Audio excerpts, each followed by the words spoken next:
आज से 400 साल पहले दिल्ली की सत्ता पर मुगल सुल्तान औरंगजेब की हुकूमत थी। क्रूरता, कट्टरता और हैवानियत का जीवंत चेहरा औरंगजेब संपूर्ण भारत पर मुगलिया हुकूमत का झंडा लहराने को बेताब था। उत्तर को जीतने के बाद औरंगजेब की विशाल बर्बर सेनाएं दक्षिण भारत को विजयी करने निकली, पर दक्षिण में उसकी राह का सबसे बड़ा रोड़ा थे छत्रपति शिवाजी, जिनके जीवित रहते औरंगजेब कभी दक्कन में पांव न धर सका।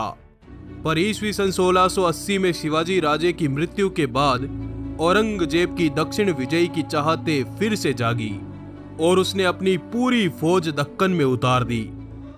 पर इन्हीं संकट के काले बादलों के बीच महाराष्ट्र की धरती पर हिंदुत्व की एक चिंगारी ने जन्म लिया, जिसने मुगलों पर ऐसा कहर बरपाया कि दक्कन सहित संपूर्ण भारत मुगलों के खौफ से आजाद हो गया।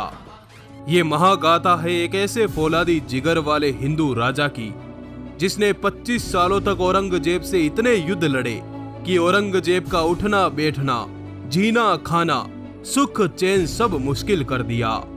परंतु जब यह वीर योद्धा औरंगजेब की पकड़ में आया तो औरंगजेब ने इस वीर को ऐसी दर्दनाक मौत दी कि स्वयं मृत्यु के देवता भी कांप उठे। तो आइए आज मैं आपको सुनाता हूं वीरता की वो भैरव कहानी, जिसको सुनकर गीदड़ भी शेर बन जाए।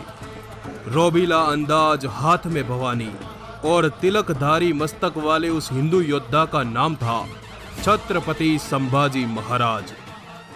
पर आखिर कौन थे छत्रपति संभाजी महाराज, जिन्हें इतिहास के पन्नों में हिंदू वीर के नाम से नवाजा गया? महाराष्ट्र की धरती से हिंदू हुकूमत का बिगुल फूंकने वाले छत्रपति संभाजी महाराज एक अजयी प्रतापी योद्धा थे।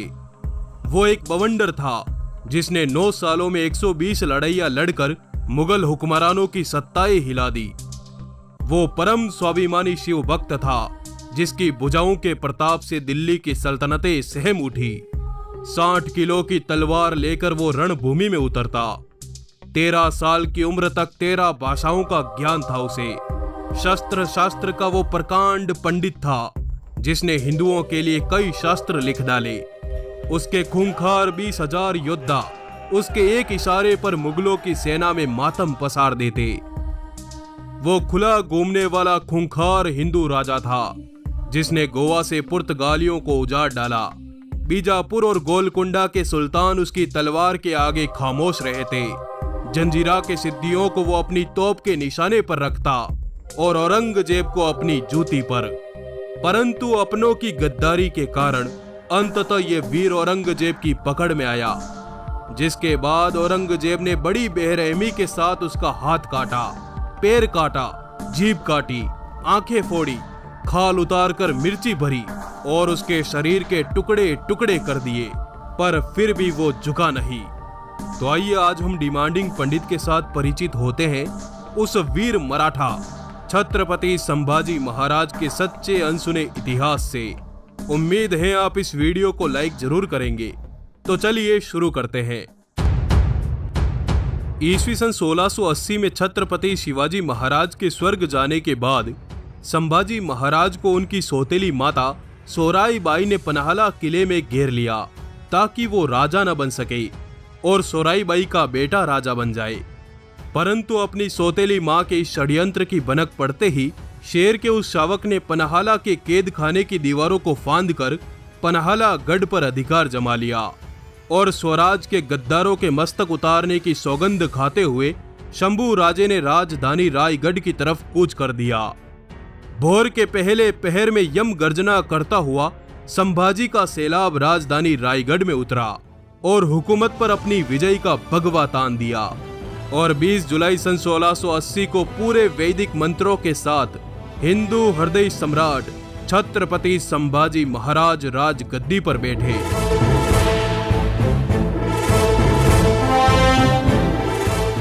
संभाजी महाराज ने राजा बनते ही अपनी तमाम सेनाओं को राजधानी रायगढ़ में एकत्र किया और मुगलों के विरुद्ध खुले युद्ध का ऐलान कर दिया।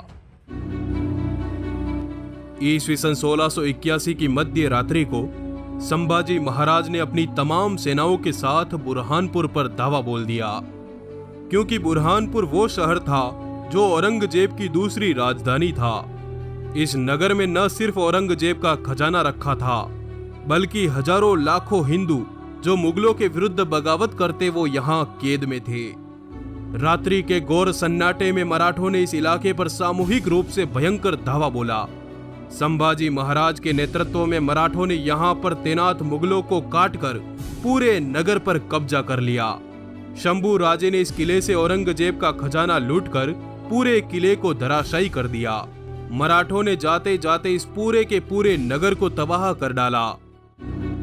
मराठों के इस पराक्रम से औरंगजेब गुस्से से तनतना उठा और उसने अपने सबसे बेहतरीन सेनापति हुसैन कुली खां को एक बड़े लश्कर के साथ मराठों की धरती पर उतारा।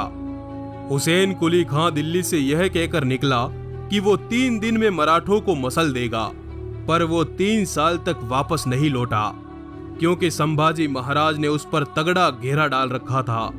मराठों के आगे उसका पूरा लश्कर लुट गया, सेनाएं मारी गई और वो खुद एक रात मौका पाकर युद्ध भूमि से दुम दबाकर भाग निकला।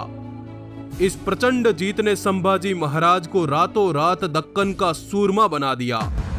पर यह बात औरंगजेब बर्दाश्त नहीं कर पाया और उसने मात्र 1 महीने बाद खान जहां बहादुर को 1 लाख सैनिकों के साथ सतारा में उतारा। पर मराठों ने छापामार युद्ध नीति के दम पर खान जहां को दौड़ा दौड़ा कर मारा। वो महाराष्ट्र में जहां भी अपना पड़ाव डालता, मराठे उसकी छावनी पर छापा मार देते। अंततः वो भी लुट पीट कर पुनः दिल्ली भाग गया। औरंगजेब इसी तरह अगले 2 सालों तक 15 से अधिक बार अपने विशाल बर्बर सेनाओं को महाराष्ट्र में भेजता रहा। पर संभाजी महाराज हर बार कभी जंगलों से तो कभी पर्वतों से निकलकर औरंगजेब की सेनाओं को गाजर मूली की तरह काट डालते। जब सारे प्रयास विफल हो गए तो औरंगजेब स्वयं अपने सभी सेनापतियों के साथ महाराष्ट्र आधमका। 9 लाख का विशाल लश्कर, 15 मनसबदारों की बड़ी सेनाओं के साथ औरंगजेब ने औरंगाबाद में अपना डेरा जमाया। औरंगजेब ने आते ही मराठों पर हमले और तेज कर दिए। ईस्वी सन 1682 में औरंगजेब की बर्बर सेनाओं ने रामशेज के किले को घेर लिया। संभाजी महाराज किले के अंदर थे। 5 महीनों तक दोनों सेनाओं के मध्य भयंकर युद्ध चलता रहा, पर ऊंचे किले तक औरंगजेब की न तो पहुंच सकी न ही तलवार, और अंततः वो थक हार कर वापस लौट गया।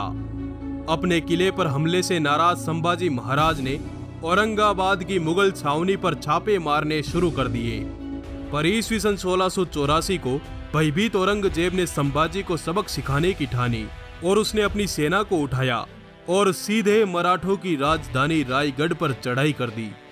इस समय दक्कनी रियासतों के 2 मुस्लिम सुल्तान आदिल शाह और कुतुब शाह ने भी अपनी सेनाओं के साथ काफिरों को मिटाने के उद्देश्य से इस किले पर हमला बोल दिया। अब संभाजी महाराज चारों तरफ से शत्रुओं से गिर चुके थे। उन्होंने मराठों को किले पर फैला दिया और रायगढ़ की प्राचीर से मुगलों पर तोप, तीर और भालों की बरसात कर दी। इस हमले ने मुगल सेनाओं को तीतर बीतर कर दिया। अपनी सेनाओं को भागते देख औरंगजेब भी मुंह छुपाता हुआ भाग निकला। इस घटना ने पूरे भारत में औरंगजेब की इज्जत उतार दी, पर फिर भी औरंगजेब रुका नहीं। उसने मैसूर के राजा, जंजीरा के सिद्दी और गोवा के पुर्तगालियों को अपने साथ मिलाकर मराठों को घेरने की योजना बनाई। पर संभाजी महाराज को इस बात की भनक लगते ही उन्होंने गोवा पर धावा बोल दिया। गुस्से से लबरेज मराठे नंगी तलवारों के साथ गोवा की धरती पर उतरे और एक एक कर गोवा के किलों पर भगवी ध्वजा चढ़ाना आरंभ कर दिया। संभाजी महाराज ने गोरों की चमड़ी उधेड़ दी। बोम चर्च के बाहर खड़े संभाजी महाराज ने जैसे ही अंग्रेजों के विरुद्ध महादेव का युद्ध घोष किया कि तभी पुर्तगाली सेनापति फ्रांसिस्को गिड़गिड़ाता हुआ शंभू राजे के कदमों में बैठ गया और औरंगजेब से दूर रहने का वचन दिया। इधर औरंगजेब पागलों की तरह 9 सालों तक संभाजी महाराज के पीछे घूमता रहा, पर संभाजी महाराज एक काल की भांति उसकी सत्ता पर मंडराते रहे। अतः जब औरंगजेब खुले मैदान में संभाजी महाराज से नहीं लड़ पाया तो उसने संभाजी महाराज के घर के भेदी का पता लगाया, जिसमें संभाजी महाराज के साले गणोजी शिर्के का साथ औरंगजेब को मिला। गणोजी ने संभाजी महाराज के पल पल की खबर औरंगजेब तक पहुंचानी शुरू कर दी। ईस्वी सन 1689 को संभाजी महाराज संगमेश्वर में थे। वे जनता की समस्याएं सुन रहे थे और इस समय उनके पास मात्र 500 सैनिक थे। ये सूचना गणोजी शिर्के ने औरंगजेब को दे दी, जिसके बाद औरंगजेब ने अपने सेनापति मुकरब खान को मात्र 6000 सैनिकों के साथ इस दिशा में भेजा और अपनों की गद्दारी के कारण अंततः शेर का शावक मुगलों के घेरे में आ गया। यहाँ एक युद्ध हुआ और संभाजी महाराज और उनके पक्के मित्र कवि कलश को पकड़ लिया गया। 9 सालों से खुन्नस खाए बैठे औरंगजेब के आदेश पर संभाजी महाराज और उनके मित्र कवि कलश को ऊंट पर उल्टा लटकाकर पूरे शहर में घुमाया गया और फिर इन दोनों को औरंगजेब के सामने हाजिर किया गया। औरंगजेब ने संभाजी महाराज से 3 चीजें मांगी। पूरा मराठा राज्य मेरे हवाले कर दो और मेरे गुलाम बनकर राज करते रहो। मेरे किलों से जितना भी सोना और खजाना लूटा मुझे वापस कर दो। और तीसरा, हिंदू धर्म छोड़कर इस्लाम अपना लो। पर शंभू राजा ने औरंगजेब की एक भी शर्त को मानने से इनकार कर दिया, जिसके बाद औरंगजेब ने क्रूरता का वो वहशीपन दिखाया। दोनों वीरों को जेल में बंद कर दिया, पर उन्होंने अन्न जल का त्याग कर दिया, जिस पर क्रूर वहशी औरंगजेब ने उन दोनों के नाखून उखाड़ने शुरू करवाए, आंखों में मिर्ची डालकर पानी के लिए तरसा दिया और फिर जलती हुई सलाखें उनकी आंखों में घुसा दी, जिसके बाद उनके हाथ और पैरों की उंगलियां काटी गई, बालों को खींचकर उखाड़ दिया और फिर धीरे धीरे उनके शरीर की खाल उतारनी शुरू की। उनकी जीभ काट दी गई। ये सब लगातार 40 दिनों तक चलता रहा। हर रोज उन दोनों के शरीर का एक एक अंग काटा जाता, पर शंभू राजे झुका नहीं और अंत में उनके शरीर के टुकड़े टुकड़े कर फेंक दिया गया।